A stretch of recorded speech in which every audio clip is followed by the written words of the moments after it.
Welcome, everybody, to another edition of Millennials Are Killing Capitalism Live. I saw some of you not that long ago this morning, so it's good to be back. Good to be in conversation again. For this conversation, we're going to talk about African Liberation Day.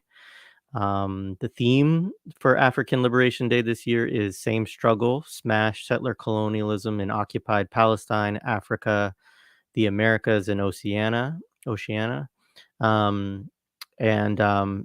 links in the chat for folks to learn more, a link specifically about African Liberation Day, and of course about the All African People's Revolutionary Party, or A-APRP, which both of our guests are a part of, as well as lots of other organizing experience. Too much for me to go into all in depth here, but it's always a pleasure when we can host organizers on the platform, and especially folks that have been involved in struggles over, decades at this point. And so really honored to host both of these folks and also to just be a part of the discussions around African Liberation Day. And so we'll get into some of what that is, probably a little bit about their organization, but also, we'll talk about some recent events, current events, all over the world. We'll touch on Palestine, I'm sure. We will also, of course, touch on multiple struggles on the African continent, on Pan-Africanism today. So anyway, just a real honor. So our guests today are Moya, Mzuri, Pambeli, and Ahjamu Umi. Moya, Mzuri, Nana ya Offeibea, Pambeli is a member of, and apologies, I know that I just mispronounced that a bit, so please correct me when you get up here, but is a member of the All African People's Revolutionary Party, currently serving on the Central Committee of the A-APRP, as the coordinator of the All African Women's Revolutionary Union and the U.S. region of the A-APRP. Sister Mzuri has is a longtime activist and coalition builder. You can see the full extent of that, probably not the full extent, but at least an extended bio of that in the show notes. In particular, she has recently developed and serves as administrator of a website that focuses on news and views of African women all around the world, called Revolutionary African Women, or RAW. Ahjamu Umi is also an organizer for the All African People's Revolutionary Party since 1984. He has organized for the party in several countries on 3 continents and the Caribbean.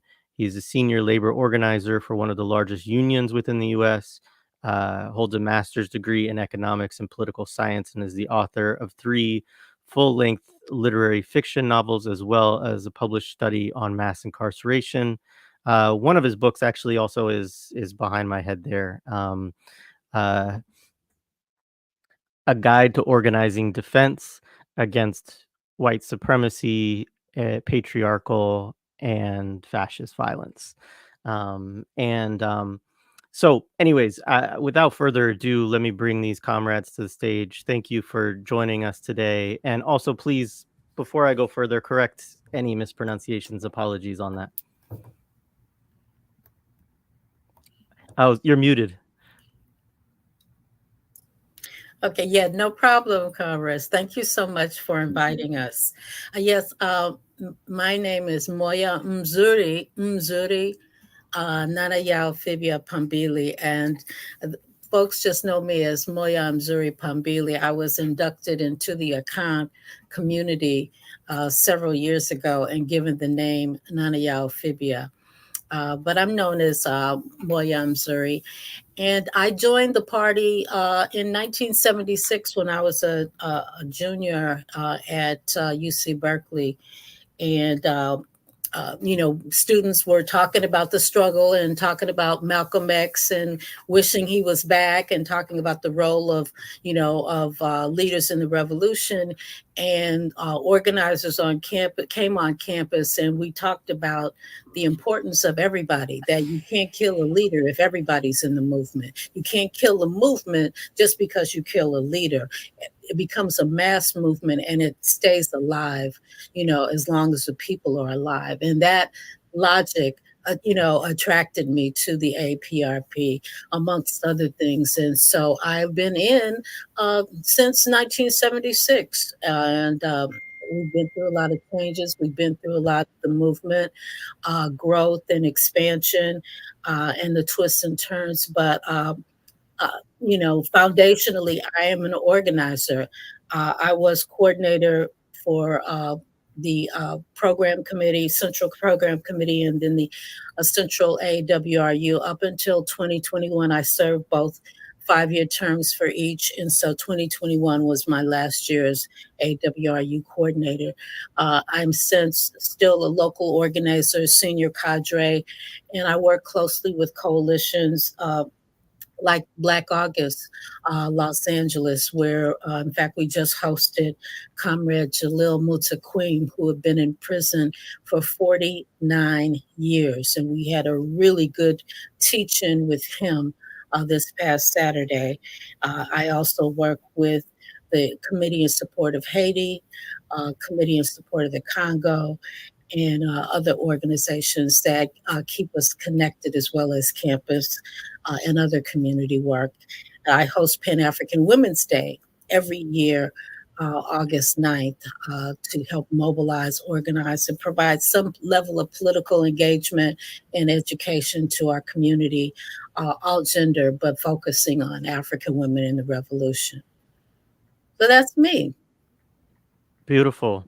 Ahjamu, do you want to introduce yourself a little bit more to our audience as well? Sure. Again, just honored and glad to be here, humbled and glad to be here. And I've been in the APRP active since 1984. When I came in, Sister Mzuri was one of the people that, established the foundation that I stepped into here in what they call California area here in the United States of America. And we're just committed to doing whatever we can for however many breaths we have to make this world a better place when we leave than when we inherited it.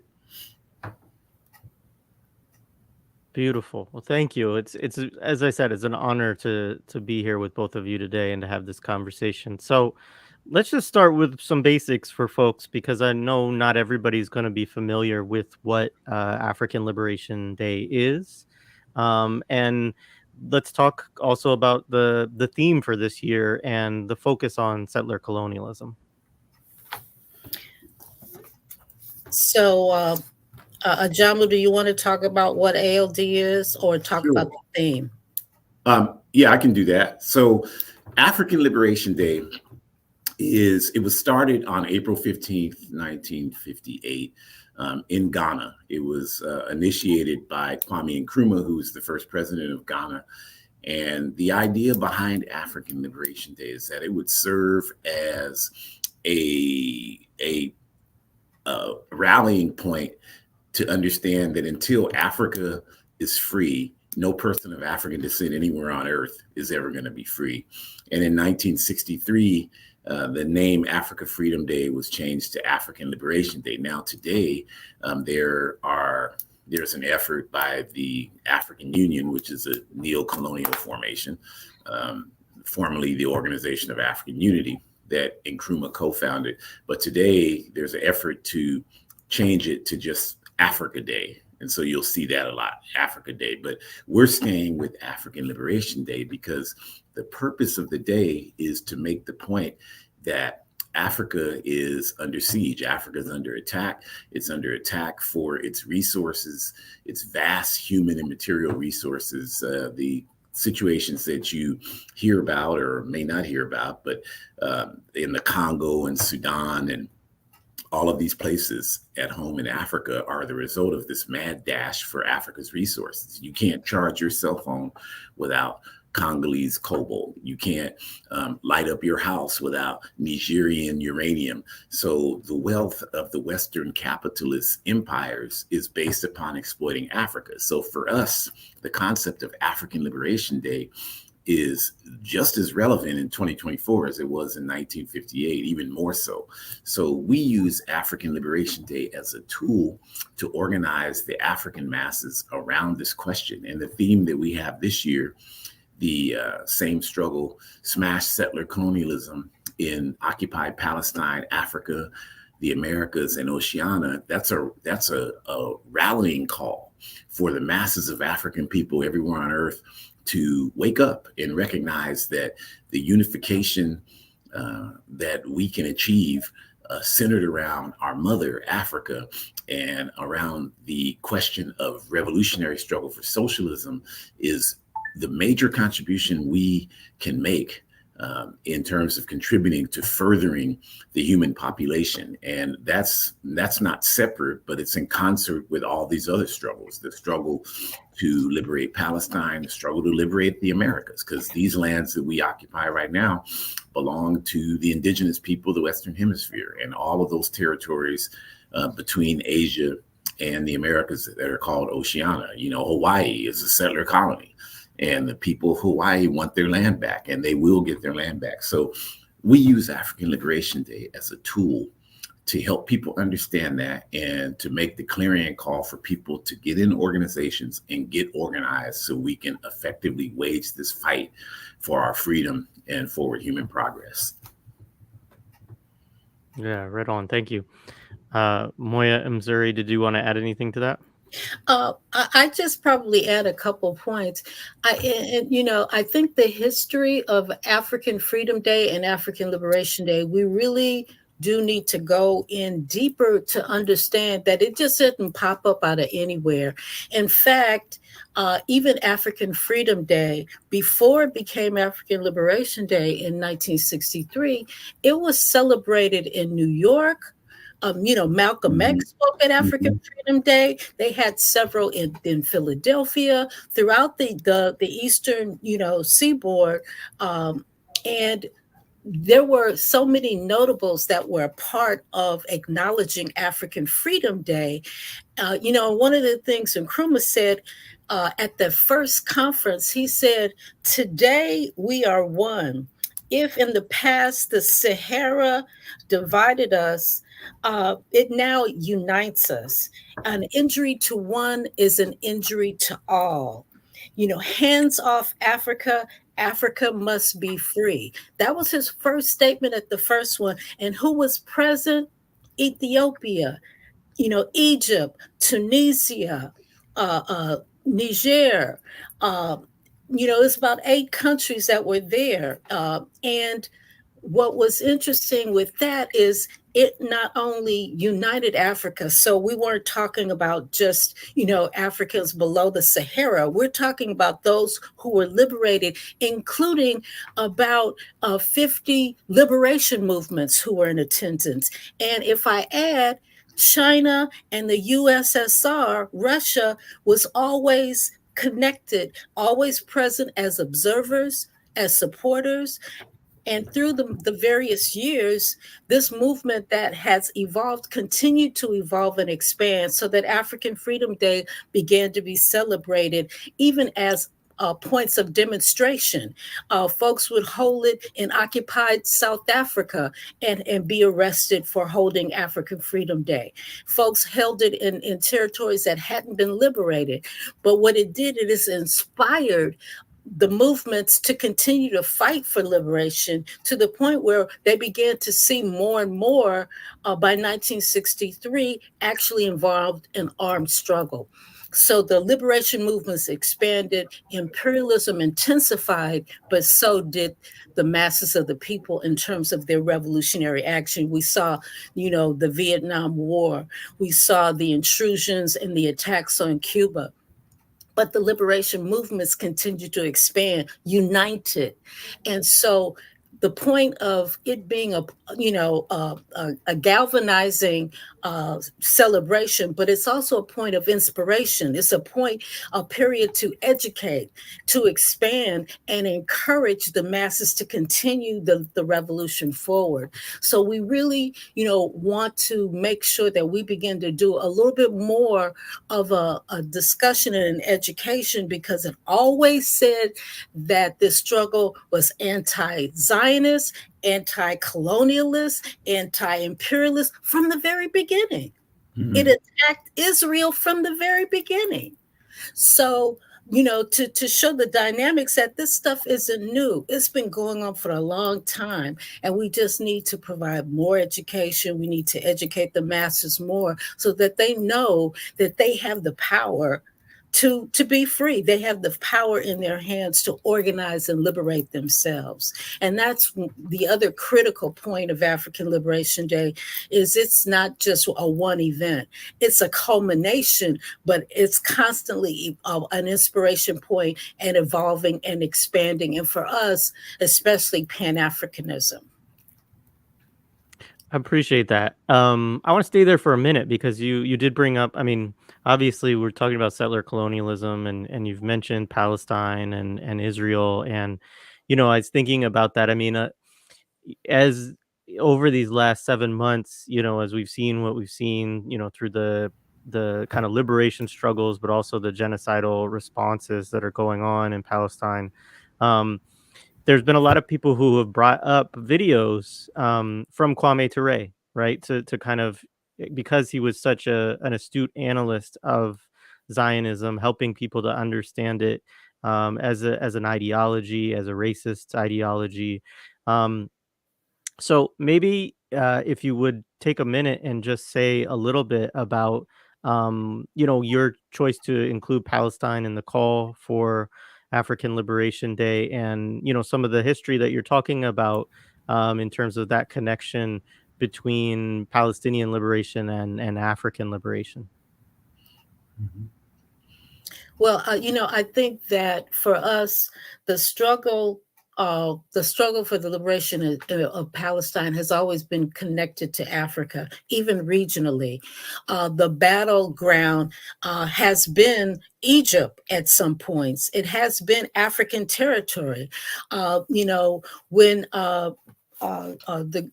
the great Pan-Africanist Abdel Nasser was president, there was a real pro-Arab formation building to support the Palestinian cause, because, again, as you're going through this liberation process and people are fighting for struggling, occupation becomes an antithesis to the movement of the masses of the people. It's an obstruction, and it's an obvious move for the imperialists to reinvent or try to find some justification to legitimize the occupation of other people's land. And so this battle not only was for Palestine, but it has always been an expansionist analysis and political strategy to control Africa, to control the Suez Canal, to control the Red Sea, geopolitically, to control the entire world. Because of the importance of that area. And so it has never not been a part of the liberation struggle. And so, for us, it is just a part of, it's even so illogical when we think about how the entire world galvanized against apartheid. And whether they were reluctant or not, the imperialists were certainly reluctant. The colonialists were reluctant. But eventually, with the protests that we see today, the same kind of protests and demonstrations that are going on around the world went on around the world around the liberation of South Africa, Azania, South Africa. And for that, the masses of people, considering that the struggle of the civil rights movement, the African liberation movements throughout the world could no longer accept the exploitation of humanity in such a way that was so overtly racist, classist, the domination of resources and the people. Humanity couldn't take it any longer. And so the movement forced these colonialists and imperialists to give up territory, to give up Rhodesia, and allow the masses of people to take control of Zimbabwe, because folks in Zimbabwe were going to fight to the end. So were the liberation forces in Azania, South Africa. And so in that same way, to be able to see this continued occupation is illogical in the 21st century, because the 20th century was such a bloody period, but a necessary period for liberation. One would think that that the colonialists, that the imperialists would find another pathway to find, some avenue for capitalism. But we know, as Nkrumah said, these are the last stages of imperialism, neocolonialism, and this last, attack not only on Palestine, but to look at the resistance going on in Vanuatu, the Kanak people, the French deciding who can vote to increase the French vote, in New Caledonia and these other territories, that they would still try to have these last vestiges of imperialism. It makes no sense. And all of humanity can see it now. All of the masses of the people can see it. And so it's always a natural evolution. It's not just Pan-Africanism. It's a world revolutionary liberation movement for all of humanity and the planet. And so it's only logical that this analysis, that this movement would continue to expand and penetrate all of these territories. Yeah, and if I can add quickly, I think on this question of Zionism, one part of it that I don't think is discussed nearly as much as it needs to be is Zionism's specific role in sabotaging throughout Africa. Right. And as revolutionary Pan-Africanists, this is one of the points that we want to help people understand, that the Zionist state of Israel is built in large part on this exploitation of Africa, just like all of the wealth of the capitalist countries is built on this exploitation of Africa, going back to the Balfour Declaration and the Unity Pact that existed at that time in 1917 between the Zionist movement, the United Snakes of America, the apartheid regime in Azania, South Africa, and the decision that was made at that time that one of the primary methods that could be utilized to finance the Zionist movement was the exploitation of African diamonds. And so that process was established. And today, the state of Israel, without a single diamond mine existing in occupied Palestine, produces 40% of the polished diamonds on the world market. So if you're running around here with a diamond ring or a diamond necklace, those are African diamonds that our people have been brutally exploited in order for you to have. So this is obviously something we can never accept. And because of that, you've seen things happen historically that have been the result of that. Like in 1977, I believe 1971, the government of Uganda under Milton Obote allow Palestinian commandos to use Uganda as a staging area for their attacks against the state of Israel. And the capitalists made movies about that. The raid on Entebbe, that's what that's about. Entebbe's the capital city in Uganda. And this was about them trying to assassinate these Palestinian commandos. And the Eritrean People's Liberation Front in Eritrea established strong relationships with the Palestine Liberation Organization in the 70s. And this is the reason that for the last 25 years, the United Snakes and the state of Israel have employed the neo-colonial governments that have led Ethiopia as their police force in the Horn of Africa to repress these movements that were pushing for African unity, pushing for anti-Zionism, and pushing to, expand this movement to stop these people from further subjugating the African continent and the planet Earth. Fascinating. I'm gonna have to watch this. I'm sure it's terrible. This NBC, the Charles Bronson film, Raid on Entebbe. Now that you brought it up, I'm sure that that's not an endorsement of the film at all. So one of the biggest developments that people have been following, and that we've been, trying to follow. We had an interview last summer with a couple of comrades, actually from A-APRP, to talk about. They were part of it's the Thomas Sankara Reading Center. I think it's a Burkina Thomas Sankara Center for Liberation and Pan-African Unity. Yes. Yeah, that's it. Yeah. So we had a couple of comrades from that on last year, but a lot has been going on in what's called the Sahel region over the past couple of years, in countries like Burkina Faso, Niger, and Mali. People who are following the news, it's not widely reported in Western press, of course, but Niger has recently expelled, basically, as I understand it, at least a full, I think it was a drone base and troops that were stationed in the country. And so could you say a little bit about what you all are kind of following within these developments, and what you kind of make of them so far? Ahjamu, you want to start it? No, go ahead, please.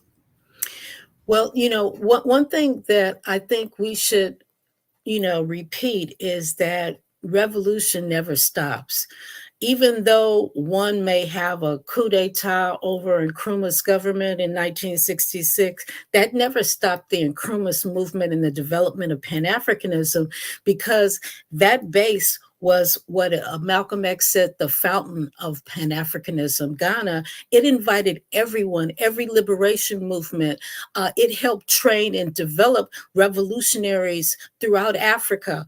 It had an ideological institute, and with the support of other countries, it was able to provide, weaponry and other things that were needed, as well as providing a political foundation about the importance of African liberation, that Africa wasn't going to be secure until every part of the continent was liberated, free of colonialism, imperialism, and Zionism, and all enemies of African people. And so that movement continued to evolve. The work that was done when his close ally and brother, President Ahmed Sékou Touré in Guinea, kept the movement going, continued to expand and develop as a liberated zone. And Nkrumah has this analysis of the three zonal analysis: the enemy zone, the contested zone, and the liberated zone. And again, so Guinea is this liberated zone. So Nkrumah moves there, other revolutionaries go there, and they begin to train and develop and unite, and it becomes another foundation for other movements like the PAIGC that was founded in Guinea. They're fighting the Portuguese in Guinea-Bissau. And so there they begin to interact and support and develop and expand. They develop a concept, which is these movements that expanded beyond political parties to fight Portugal, expanded into liberation movements where they created military wings. So you have Guinea-Bissau, you have Angola, you have Mozambique, Cape Verde. And so again, this fountain of liberation through these liberated zones.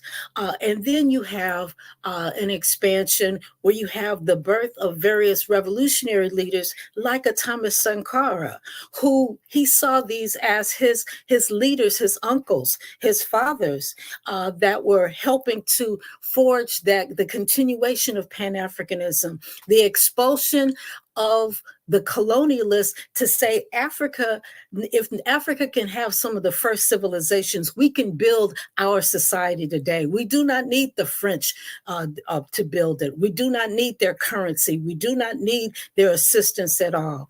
Unlike Senghor, we believe that we have the capability. We've shown that as leaders of civilization.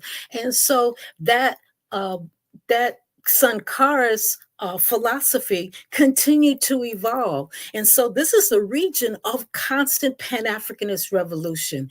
And therefore, it's not stagnant. Revolution, like people, are not stagnant. Revolutionary ideas move through with the stress, with the exploitation, and the repeat of behaviors of these colonial imperialist tendencies give rise to another generation of revolutionaries. So we see, the fomentation, we see the development of these revolutionary movements in the making. Now, again, it's still in its embryonic stage. It still needs that mass character.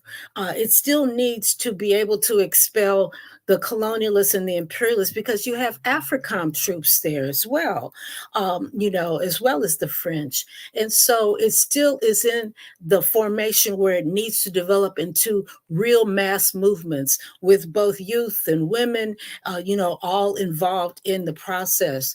But again, revolution is not stagnant. It's not a surprise to us to see this happening. And so they're playing their role, and it's continuing to evolve.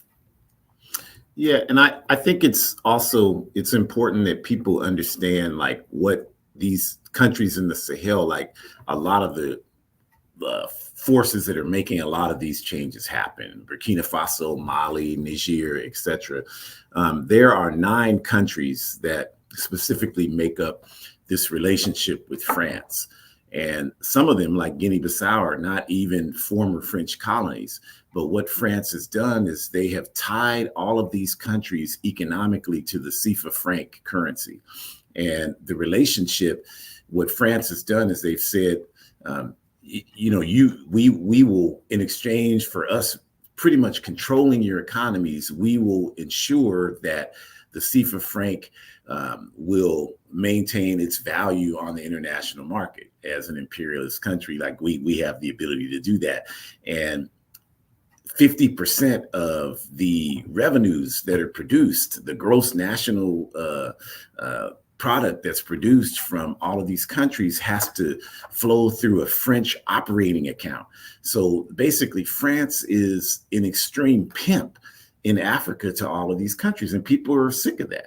They're sick of that after hundreds of years of being pimped by France, when 1 out of 3 houses in Paris, France, are lit up by Nigerian uranium. The damn Eiffel Tower is lit up at night by uranium that produces electricity from Niger, while the people in Niger, Burkina Faso, Mali, all these Sahel countries have to live with constant blackouts. This is the kind of thing people are sick of. And it's especially nauseating when, we're constantly fed this lie that, well, the people in the capitalist countries are rich because of all this hard work and industrial. I mean, that's absolute nonsense. They're rich because they have perfected the art of stealing, robbing, murdering, and terrorizing people. And so this is what people wonder, why are they rising up in Niger or Burkina Faso or Mali? Well, this is the reason why, because people are tired of this relationship. People want to assert their agency and their self-determination, and they're recognizing clearly, as was said, that revolution is one of the ways, the way that this needs to happen, and that the only way that we will ever have our freedom and self-determination is by running these crooks and colonizers out of Africa. Yeah, thank you. So another country that, I thought would be interesting to talk about, particularly because they're, in the same kind of region, and also a part of the CFA franc system historically, is Senegal. And obviously they just recently had an election. It was a contested election. There was a lot of the previous president, and they tried to kind of, I think, stop this candidate from winning. But and I may mispronounce his name, so correct me if I do, but Bassirou Faye, and he was billed as, a candidate of rupture, one who's talked about the CFA Frank system. And, obviously I know, like, these are, as you've said, these are developments that are kind of, early in some of their stages, and we can't predict entirely how these things will go. So it's a little too soon, of course, to say what his presidency will entail. But do you see this election also as related to the trend that you're talking about, within these other countries that were colonized by France and continue to be exploited through this CFA franc system? Ahjamu? Yeah, I mean, I think, for us, the important thing is that the masses of people are the force that's going to dictate what direction these things go in. We cannot, like, it's great to see the initiatives taken by the folks who staged the coup d'etat in Niger and Mali, but we have to keep our faith in the masses of people. We know, Africa does have a history of coup d'etats that become democratic. We saw that in Burkina Faso in 1983 with, Thomas Sankara. We saw it certainly in Libya in 1969 with Muammar Gaddafi. But this is after those countries went through the process of having plebiscites and referendums that took what happened out of the hands of the military and into the hands of the people. So, we will see, we're hopeful, but we will see how these current events will develop in that realm. But again, it's just important to remember that it's based on what the masses decide. It's the masses who, that have to have the ability to have that voice to determine, to make sure that these changes are have a permanency to them and are not something that can be, co-opted and compromised based on, the next offer that looks good enough to accept, to sacrifice the interests of the people. So, the masses are waking up, and this is what we want to throw oil. We want to throw oil on that fire, so that we can begin to develop that. And these developments are mass developments that the people are dictating the direction that they go in. One thing I will add is I'm glad to see, that Comrade Faye is a part of a political party that's Pan-Africanist, that's socialist, and so that is, to me, a positive foundation.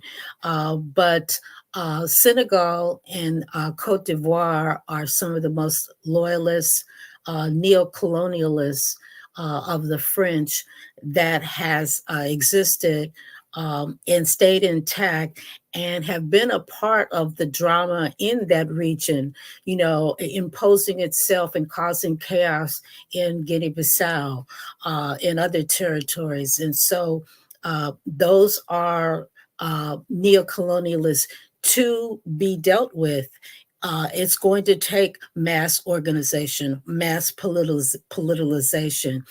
So again, Nkrumah said, neocolonialism is the last stage. And Senegal and Cote d'Ivoire, those microstates are certainly formidable neocolonialists to be dealt with. So it's going to take a unified Pan-African front, not just Senegal alone, not just this, formation alone. It's going to take a Pan-Africanist revolutionary front to be able to sustain whatever happens.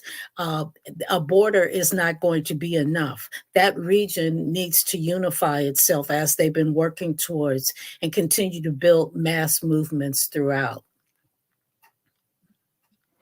Appreciate that. Yes. So, one thing that has happened is, well, obviously there's struggles that have been going on for quite a while in Congo and Sudan. I mean, struggle is not really the right term. I mean, incredible amount of violence that has been imposed. And obviously this gets brought up a lot as people have come to, many people are coming to kind of a different awakening, I would say, because of what they see with regard to Palestine, because of the visuals of it, and and everything like that. And I think that people have done some good work to draw out some of the resonances between Palestine and other contexts that are dealing with imperialism and proxy wars and genocide.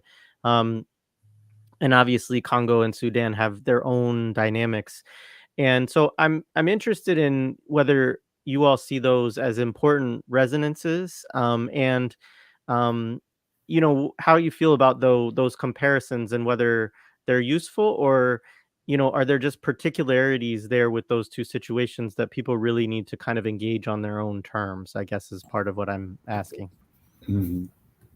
Yeah, I mean, I would say, I think that as our 2024 African Liberation Day theme indicates, like, we want to put that message out there. It's the same struggle. Obviously, each of these areas have their particular variables, histories, and conditions. But at the same time, I think the main point that we want to make is that the sources of the problems, whether you're talking about Sudan, Congo, Palestine, the Americas, the source of the problem is the same. It's the international capitalist and imperialist network led by the United Snakes of America. So I think that's a really good starting point, I believe, in terms of getting people to understand, like, if you want to know, that I'll quote that great philosopher, the comedian Chris Tucker, in the movie Rush Hour, when he said,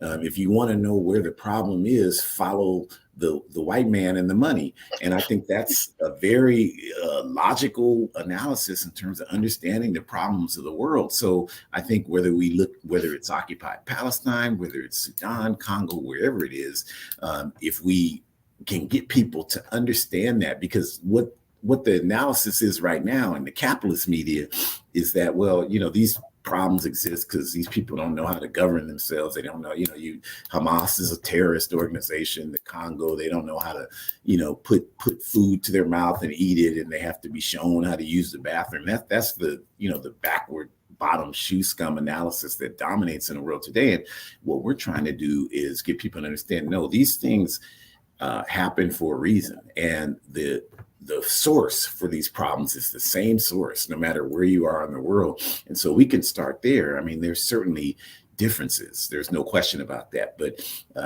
for us as revolutionary Pan-Africanists, it comes down to this.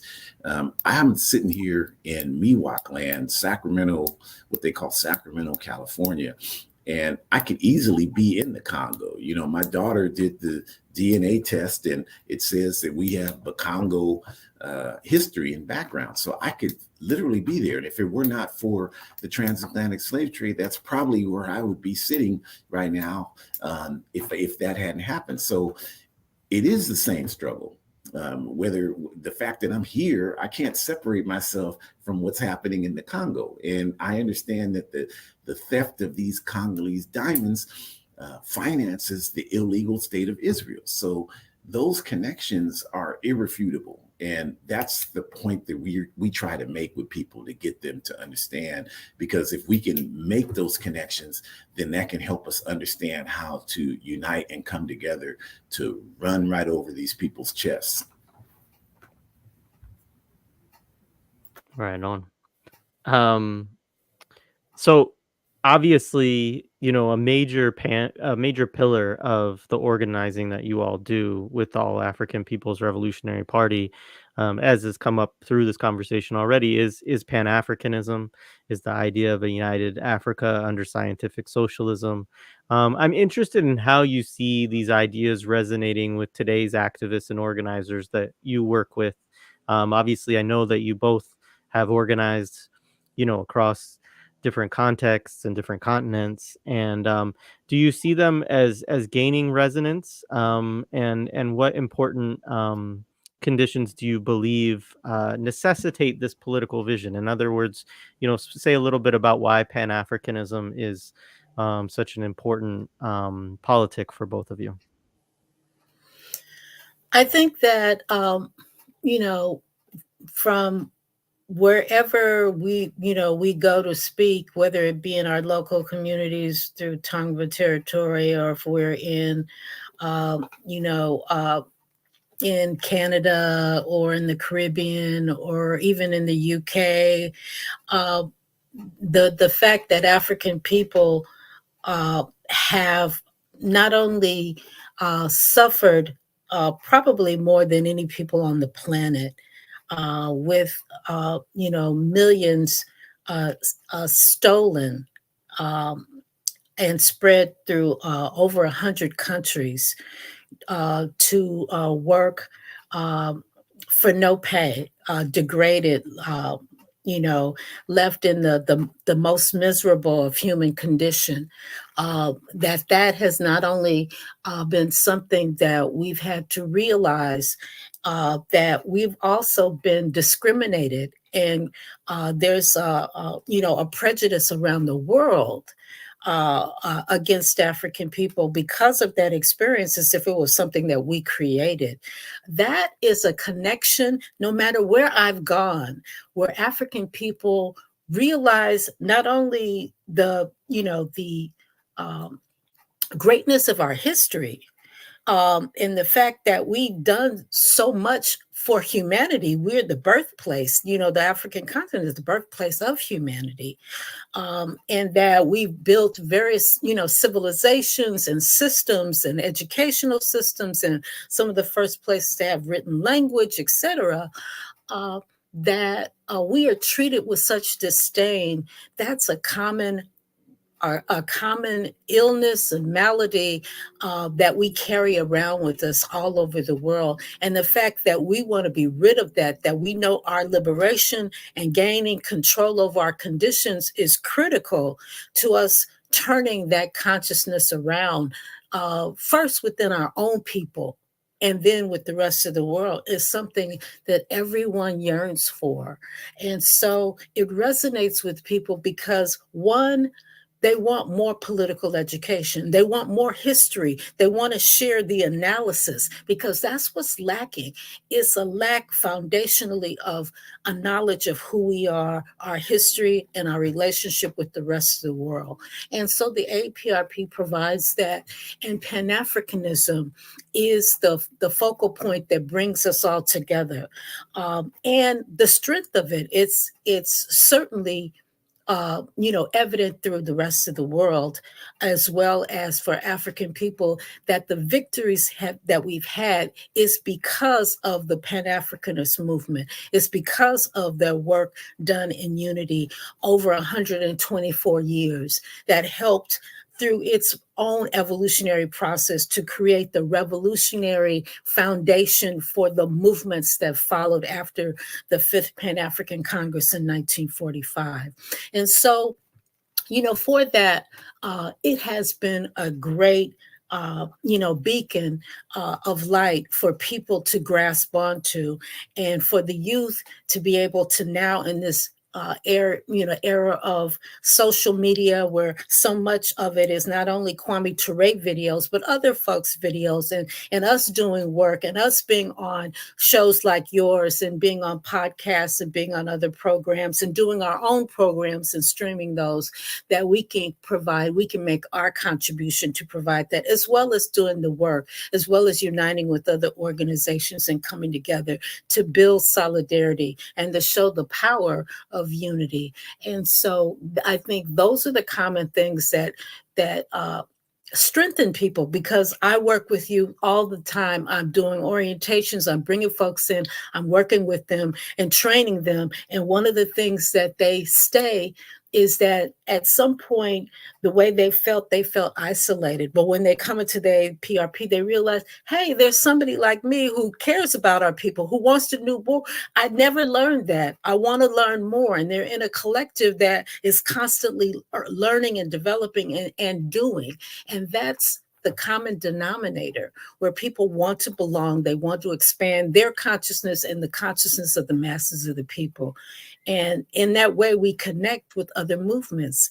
It's the same way with the Chicano movement, the indigenous movement in these territories, with the movements of people in the Philippines that are struggling for liberation. All of these movements we connect with in that same way.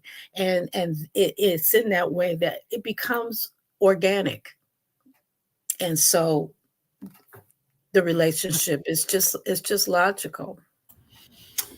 Yeah, African Liberation Day every year it's a tremendous day of reflection for me personally. It was this year, next week will be 40 years of my membership in the A-APRP, and I joined the first African Liberation Day the A-APRP organized here in Sacramento. In Mzuri, I went to the event to walk up to the table and sign up. And a week later, I was active doing the work. So it's really a very spiritual and emotional time for me. I reflect on the last 40 years of my life, every African Liberation Day. And I think about, all the work, all the things that have happened, all the people, all the experiences over the years. And I was telling last week, I've been doing security trainings at the pro-Palestine encampments on the campuses around here. And at the one at Cal State Sacramento last week, where it was set up, I explained to them that 40 years ago, Geraldine Ferraro, who was running as a vice presidential candidate for the Democratic Party, spoke in that same spot. And I was out there, brand new to the A-APRP, didn't know my head from my foot, but had all the energy of a 21-year-old person. And she said that the African National Congress and the Palestine Liberation Organization were terrorist organizations. And I started heckling out of my mind, and the Secret Service forced me out of there. And I've just thought about coming from that point at that spot to having a pro-Palestine encampment in that very spot. And that's what I mean when I say the reflection. Over the years, like you asked, well, what do people understand about this Pan-African work? I remember when we would go into events and we would be blocked from going in there. People didn't want us to come in. They didn't want anything to do with us. They would call the police on us. Now, those same types of environments, we're invited in. We're encouraged to come in. We're welcome. We're treated with respect and dignity.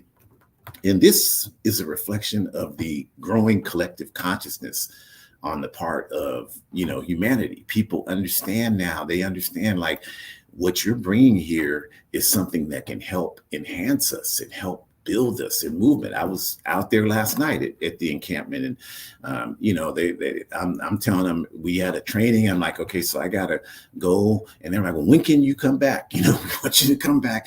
We want you to do that, and the youth. Like Mzuri said, the youth, a day doesn't go by where someone isn't reaching out and they're like, I want to know more about this work. I feel like this is something I need to be doing. So, all the signals are there every day to indicate clearly to my mind that the work that we're doing has very positive impact. People are starting to really understand the importance of this question of Africa. They're starting to understand the importance that this society was not built up by hard work or a better belief in God or any of that nonsense. It was built up specifically by robbing, stealing, maiming, and murdering. And somebody said to me the other day, well, if you believe that, why are you here? And I said, well, I'm just here because I'm taking back the resources y'all been stealing for 500 years. That's as soon as we do that, you won't see me here. You'll be kayaking back to Europe. So I think, for me, this reflection piece helps me see the progress that we've made over the years. And to the untrained eye, you may not get it. You may not see it. But for those of us who have been in this work, we see the progression and the growing consciousness and the understanding, the fact people are getting these DNA tests. They understand that they have a relationship to Africa. And that's the first step towards them understanding that relationship is not just about where I come from, but where I'm going, and that wherever I'm going is tied up to where Africa is going. And that, to me, like, just that realization that people are coming to that point, we know that we can take them further and understand that we're not struggling in isolation. You know, we're connected to all these other movements. They're fighting for the same things we're fighting for. All of that just brings, you know, people ask, well, how do you continue to do this work? How could you not continue when you can see like the positive aspects of what that brings, not only to my life as an individual, but to society? So this is, of all the years I've been in the party, this is the best time for me to be in the party right now and do the work that I'm doing. This is the best time. This is the time where I can see the best fruits of the labor that we're bearing out. And I'm as excited. African Liberation Day is like Christmas to me. I don't celebrate any of these imperialist holidays, but I get so excited. I haven't slept the night before African Liberation Day in 40 years, and I won't sleep next week.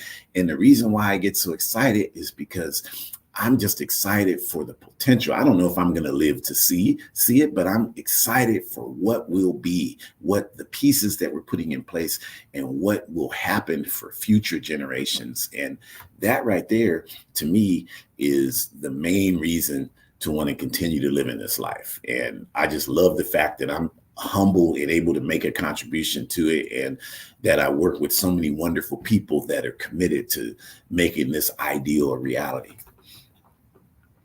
Beautiful reflections from both of you. Thank you. Laura Brarian, thank you for the contribution to our channel here today. And Rodas with the kayak that the European is taking back to Europe. So thank you. I do want to just give a minute and plug, of course, again, AfricanLiberationDay.net. I can pull that up on the screen and people can take a look. You know, you can go there, you can see, you know, the theme for this year, a list of events, ways to donate, support the work that you all are doing about this. I don't know if there's anything else you all want to say about ALD and the events that are going on, just to plug those and make sure that people know what's going on. I would just say go to our website because not only are we doing local events in various areas, so folks are close to them, they can go locally, but we're also doing a virtual event. We've been doing that, I think, since the pandemic.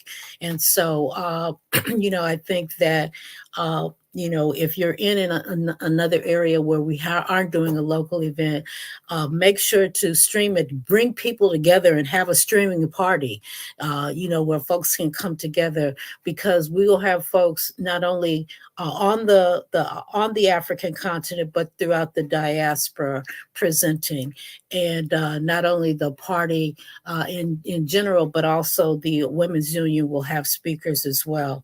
So, you know, I think that all we can do is encourage folks to go study more about African Liberation Day and its history, African Freedom Day, and to, you know, be a part of a movement making change, destroying capitalism and imperialism and Zionism. Be a part of building the anti-Zionist movement, and build an anti-imperialist club, you know, an anti-capitalist club, if you like clubs, you know, and people need to study. You know, if you're not going to be a part of an organization, then at least study and learn more about these systems that are destroying not only, you know, humanity, but our planet, and you know, and be a part of a movement, because nobody that's a person in this society, in this world,